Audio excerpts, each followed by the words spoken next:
5 eyes, 9 eyes and 14 eyes. What are they and why are they important? This video should help to answer them questions. The internet has changed the world, it's changed us as human beings. We live in a time where today's generation are literally sat in the same room, messaging each other. Social engagements are the centre of most people's daily routines, and public places like McDonald's or cafes are becoming popular places for businesses to hold meetings, or somewhere just to have a coffee whilst finishing that daily report that has to be emailed by 5 PM. Technology has changed the world, it's changing us. Our lives are becoming a digital reality. Posting letters and postcards are becoming a thing of the past. I mean, why send a postcard when you can share the post on Facebook? Emailing is one of the biggest forms of communication, along with texting, video calling, or even group chatting. Literally every way we communicate are through third-party services, even telephone conversations from our home landlines. Services that are continuously collecting data. Services that sell that data or use the data to form profiles of us. Digital profiles forming our digital identity. Have you ever wondered how much these third-party companies actually know? And are you conscious to our phones or smartphone devices or even our webcams being used to collect data or even spy on us? No, this isn't a scaremongering video, this is the world we live in. Edward Snowden blew the whistle on what the NSA was actually doing. The GCHQ here in the UK are doing the same. If you haven't heard of the terms 5 eyes, 9 eyes, or even 14 eyes when it comes to internet privacy or the use of a VPN, then let me explain what they are. The 5 eyes, 9 eyes and 14 eyes is literally a global surveillance program that gives the countries included in the post-World War II agreement the ability to collect and share mass surveillance data with each other. This network has been spying on people for decades, with established policies going back to the 1940s. The state agencies behind the efforts often work with internet service providers and other large tech companies to tap key infrastructure for data surveillance. This turns your internet provider, for example, into a local adversary that is pretty much spying on you for state agencies. And no, this is not a theory. These practices are well documented in the PRISM surveillance documents and also the infamous Room 641A example with AT&T and the NSA. And if you want to learn more, you can search that on YouTube or Google. So let's start with 5 eyes. 5 eyes is the global program that was initially set up as the 5 Eyes Surveillance Alliance. It was officially enacted after the war in 1946. This agreement formalized a partnership between the United Kingdom and the United States for gathering and sharing data intelligence. The partnership continued throughout the Cold War and has only strengthened since the global war on terror, which kicked off in the early 2000s. Edward Snowden, a name you probably have heard before, brought renewed focus to the 5 Eyes Surveillance Alliance back in 2013 when he exposed the surveillance activities of the US government and its allies. And if you're wondering which 5 countries are included in the 5 Eyes agreement, it includes Australia, Canada, New Zealand, the UK, and of course the United States. On screen you'll see a list of all the agencies involved in the 5 Eyes coalition. You might recognize some of the abbreviations, some including the CIA, FBI, NSA, MI5 and MI6, and the GCHQ. And of course there's more from other countries involved. It's no surprise that some of the 5 Eyes countries listed above are also some of the worst abusers of online privacy.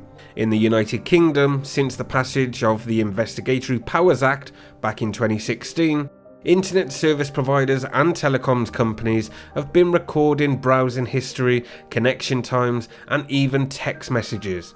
The data is stored for 2 years and is available to the UK government agencies and their partners without any warrant needed.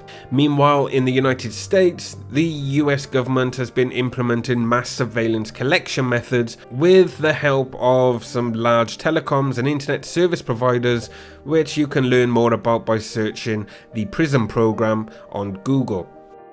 Back in March 2017, internet service providers were given the legal authority to record user activity and sell this to third parties. Of course, internet providers have been collecting data on their customers for many years, long before this law passed in 2017. Whether it's the NSA or the United States or the GCHQ in the United Kingdom, the Five Eyes is home to the most powerful surveillance agencies in the world. The other drawback with Five Eyes countries is that they have tremendous authority to force companies to record and hand over its data. The Patriot Act ushered in a new level of power for federal data collection, especially through the use of national security letters. We see the same trends unfolding in the UK, Australia, and other locations as well.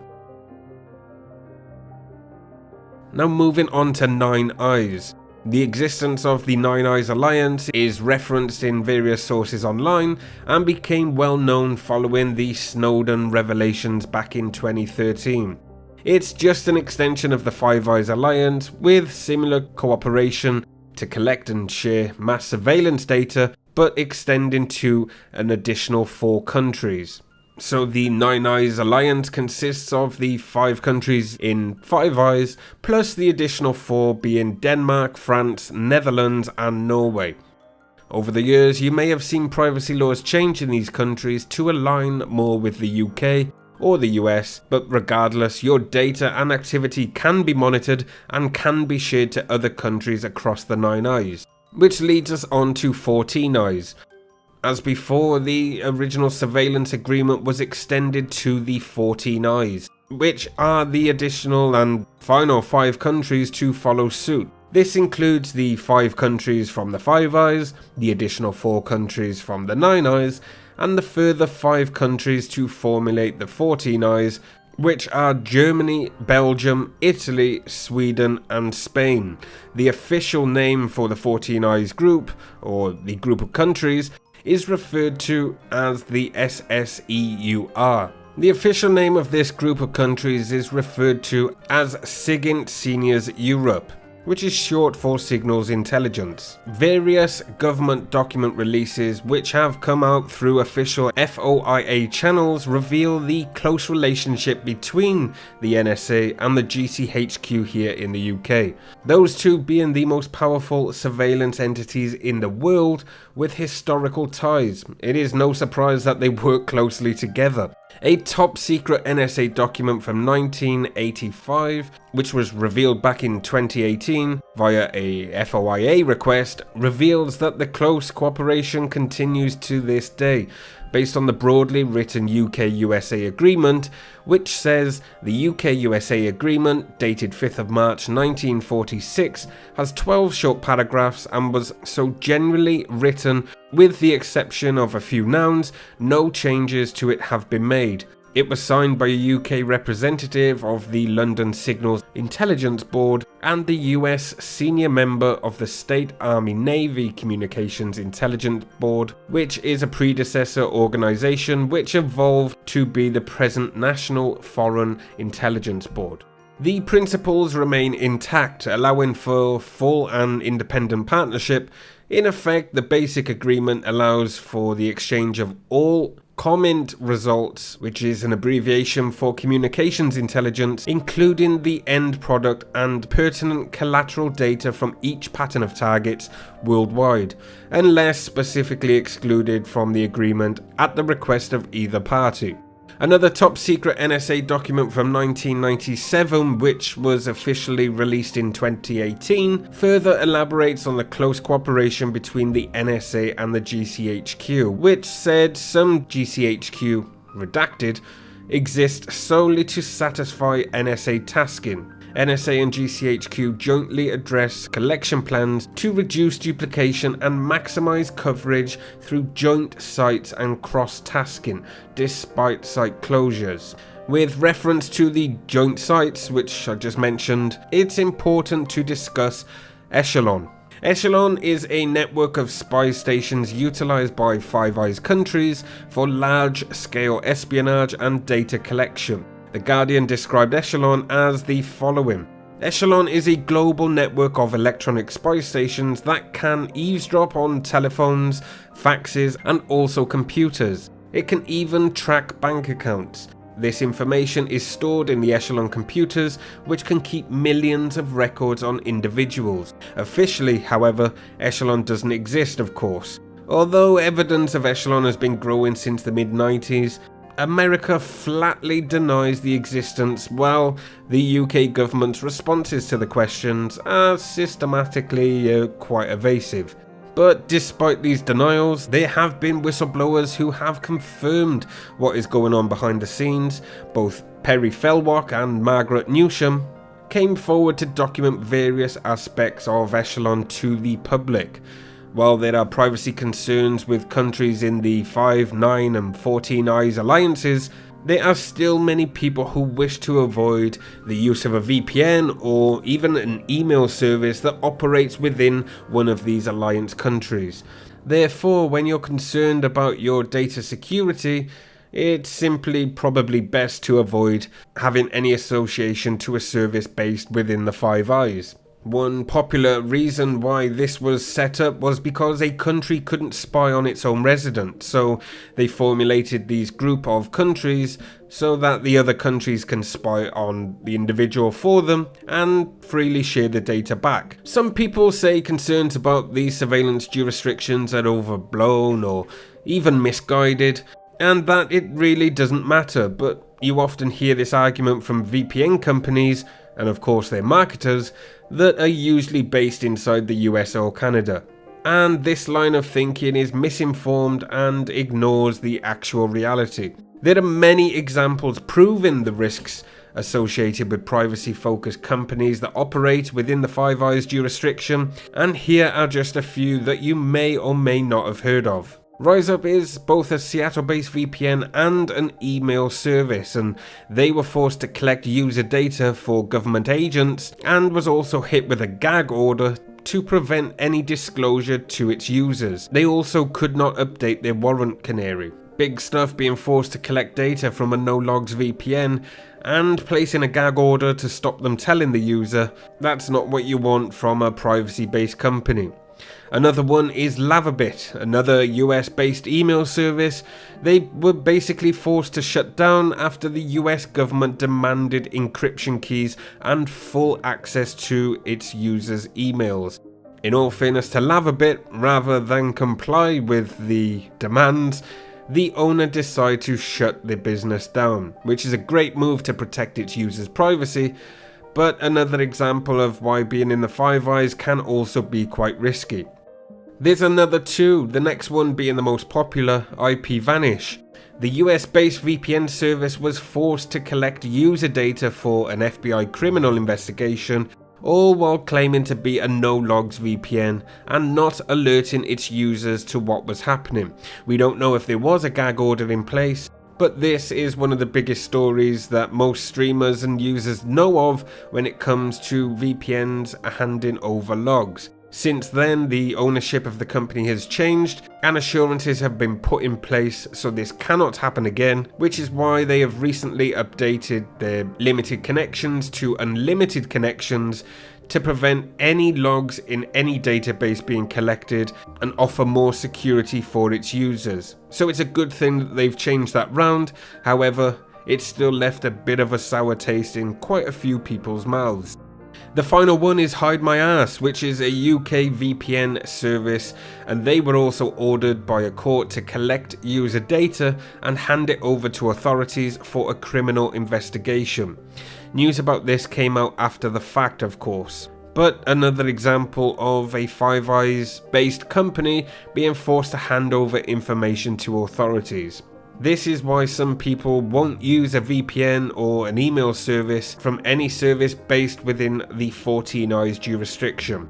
So let's go back to the start of this video. Why did I mention email and communications?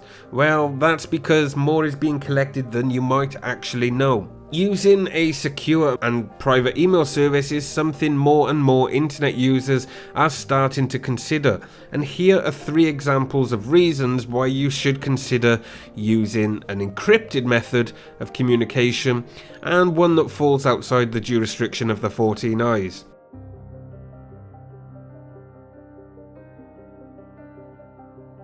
The first one being the most popular, Gmail. Gmail was found to be giving third parties full access to its users' emails and also tracking all purchases via receipts in your inbox. Pretty naughty for a big company. The second being Yahoo and AOL. Advertisers are allowed to scan Yahoo and AOL accounts to identify and segment potential customers by picking up on contextual buying signals and past purchases. Not nice sharing the email accounts just for the use of advertisers, right? And the third and final is of course Yahoo. Yahoo was found to be scanning emails in real time for, yes, you guessed it, US surveillance agencies.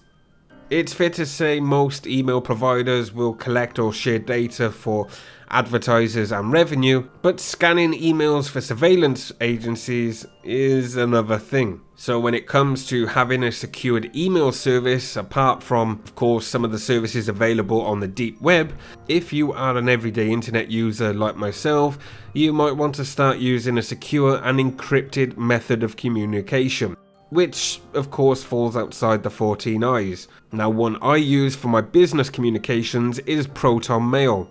Proton Mail will always be my first choice. Not only do they encrypt their email communications, they are also based in Switzerland, which of course fall outside the 14 Eyes, and have heavy privacy laws to protect its users. Proton Mail are always my number 1 choice for secured communication methods. If you want a free Proton Mail encrypted email account, I'll leave a link in the video description.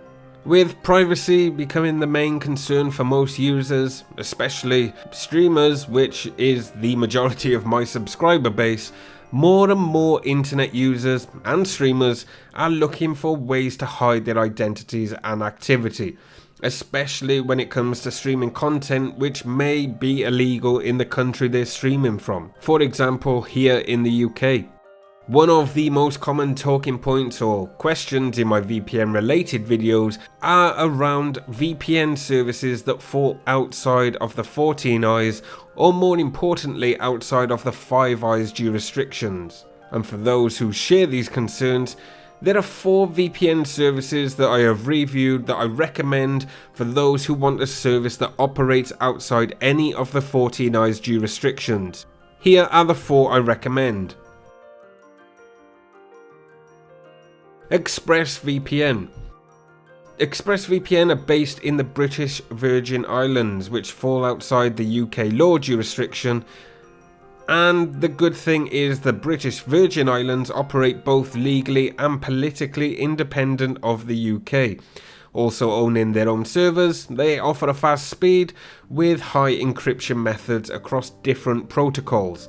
ExpressVPN is one of the most secure and trusted VPNs when it comes to both streaming and browsing. NordVPN.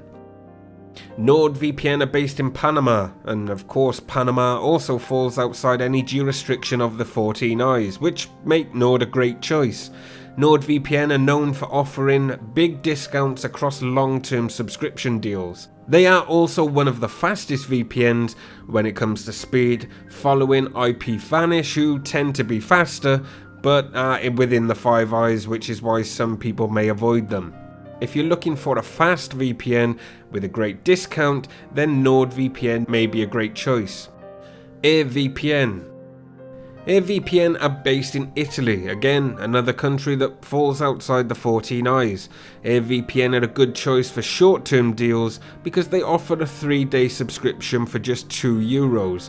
So if you want to try a VPN before subscribing to a monthly or annual package, then it may be worth taking the €2 subscription from VPN to see how they perform for you. Again, they've got different protocols that work on pretty much any device. And moving on to the final VPN. Proton VPN. Proton VPN are based in Switzerland, who, as I've mentioned, are heavily focused on privacy laws. This makes Proton a great choice. Not only can Proton secure your streaming or browsing activity, they can also encrypt your communication using Proton Mail. Proton are ideal for an all-round solution for internet privacy. If you're looking for a link to all 4 VPNs, including any discount and a free Proton Mail account, I'll leave a link to each of them in the video description below. Now, if you want to further your privacy solutions, it may also be worth considering changing your browser. Brave browser is a popular choice for people who are concerned about their privacy. It's a fork of Chrome. In fact, it's 3 times faster than Chrome, and you can easily import all of your data, including bookmarks and passwords, from Chrome. But the good thing about Brave is it comes with a built-in ad blocker, script blocker, spamming and phishing blockers. It also gives you the ability to earn actual real money just by using it. It's becoming a popular choice, and of course, if you want to check out Brave browser for free, I'll leave the link in the video description. At the end of the day, jurisdiction is just one of the many factors to consider when selecting a reliable privacy tool, whether that's email or even a VPN, whatever it is that you need. How much it matters depends on your own circumstances, of course, particularly your threat model and the type of advertisers you're looking to protect yourself against. For most of you guys, it's likely to be relating to streaming. But following that, trust is also a major factor you should consider. After all, a VPN can operate in good overseas jurisdiction, yet still lie to customers and provide data to government agencies.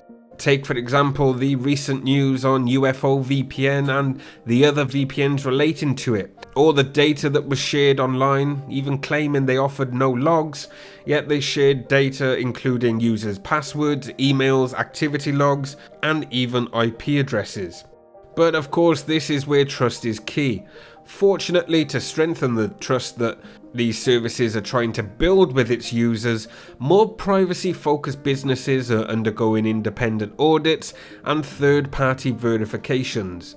With the formulation of the VPN Trust Initiative and some VPN services going open source, like the recent announcement from Proton VPN to offer more transparency, we're also seeing more VPNs undergo internal audits, which of course is likely to strengthen the trust between the services and its users, being you guys. And let's hope that these changes and the new initiatives, the audits and the transparency will only shape the future of VPN operations, because it is fair to say there are some dodgy ones, and this is why I would never recommend using a free VPN. Anyway, I hope you've enjoyed this video. If you did, it'd be great if you could give the video a like, but comment down below and let me know which service you use and if the 14 eyes is a concern to you. Did you even know about the 14 eyes? Let me know down below. But of course, it would be great to see you subscribe to the channel for more videos and ring that notification bell to never miss a future upload. But that's all for this video, and I'll see you guys in the next one.